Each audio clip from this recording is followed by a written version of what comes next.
LIC முதலீடு மற்றும் காப்பீடு தொடர்பான அனைத்து சந்தேகம் மற்றும் விவரங்களுக்கு 8973775326 எண்ணை அணுகவும்.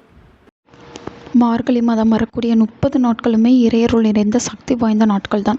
மார்கழி மாதம் ஞாயிற்றுக்கிழமை நம் குடும்பத்தில் இருக்கும் கண்டிஸ்ட்ரி நீங்கள் செய்ய வேண்டிய ஒரு எளிமையான பரிகாரத்தை பற்றி தான் இந்த வீடியோவில் பார்க்க போகிறோம். இந்த மார்கழி மாத ஞாயிற்றுக்கிழமையை தவறவிட்டாலும் சரி, அடுத்தடுத்து வரக்கூடிய மார்கழி மாத ஞாயிற்றுக்கிழமைகளில் இந்த ஒரு பொருளை வாங்கி நிலைவாசலில் கட்டி தொங்கவிட்டால் குடும்பத்தில் இருக்கும் கண்டிஸ்ட்ரியானது முழுமையாக விலகும். அந்த ஒரு பொருள் என்ன என்பதை, எப்படி நிலைவாசலில் கட்டுவது என்பதை பார்த்துவிடலாம். மார்கழி மாத ஞாயிற்றுக்கிழமை நிலைவாசலில் ஒரு படிகார கல்லை கட்டி தொங்கவிட வேண்டும். கருப்பு நிற கயிற்றில் படிகார கல்லை கட்டி குல தெய்வத்தை மனதார நினைத்து நிலைவாசலில் கட்டி தொங்கவிட்டால் வீட்டில் இருக்கும் கண்டிஸ்ட்ரிகள் அனைத்தும் வீட்டை விட்டு வெளியேறும் என்பது ஐதீகம். இப்படி கட்டிய படிகாரக்கல் 6 மாதத்திற்கு அப்படியே இருக்கட்டும். 6 மாதம் கழித்து மீண்டும் அந்த படிகார கல்லை எடுத்துவிட்டு புது படிகார கல்லை கட்டிவிடலாம். அதேபோல ஞாயிற்றுக்கிழமை அதிகாலை வேளை பிரம்ம முகூர்த்த நேரத்தில் குளிக்கும் தண்ணீரில் சின்ன படிகார கல்லை தூள் செய்து குளிக்கின்ற தண்ணீரில் கலந்து அந்த தண்ணீர் குளித்தாலும் உங்கள் உடம்பை பிடித்த கண்டிஸ்ட்ரி விலகும் என்பது ஐதீகம்.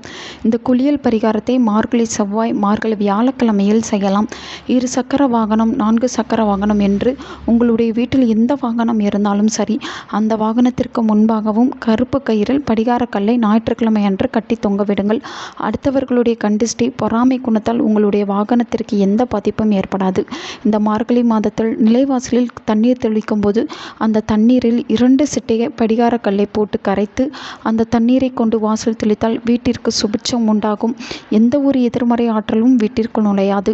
இந்த பரிகாரத்தை மார்கழி மாதம் மட்டுமல்லாமல் வேறு எந்த மாதத்தில் செய்தாலுமே உங்களுக்கு சிறப்பான பலன் கொடுக்கும். ஞாயிற்றுக்கிழமை இரவு தூங்க செல்வதற்கு முன்பு உங்களுடைய கையில் 2 துண்டு பரிகார கல்லை எடுத்து உங்களுடைய தலையை 3 முறை சுற்றவும். பிறகு இந்த படிகார கல்லை ஒரு கட்டி கற்பூரத்தில் போட்டு எரித்து விட்டால் உங்கள் உடம்பில் இருக்கக்கூடிய அத்தனை கண்டிஸ்ட்ரியும் உடம்பை விட்டு விலகும். வீட்டில் இருக்கும் அனைவருக்கும் இந்த படிகார கல்லை வைத்து ஞாயிற்றுக்கிழமை டிஸ்டி சுற்றி போடுங்கள். மேலே சொன்ன அத்தனை விஷயங்களையும் ஞாயிற்றுக்கிழமை அன்று கட்டாயம் செய்ய வேண்டும் என்பது அவசியமில்லை. உங்களால் எது முடியுமோ, உங்களுக்கு எது சௌகரியமோ அந்த ஒரு படிகார கற்களை வைத்து பரிகாரத்தை செய்தாலே நல்ல பலன் அடையலாம். நல்லதே நடக்கும். உங்கள் நண்பர்களுக்கும் உங்கள் உறவினர்களுக்கும் இந்த வீடியோவை ஷேர் பண்ணுங்கள். அவங்களும் இதை பற்றி தெரிஞ்சுக்கிடட்டும். ஆன்மீகம் டிவி தமிழ் சேனலை சப்ஸ்கிரைப் பண்ணுங்கள்.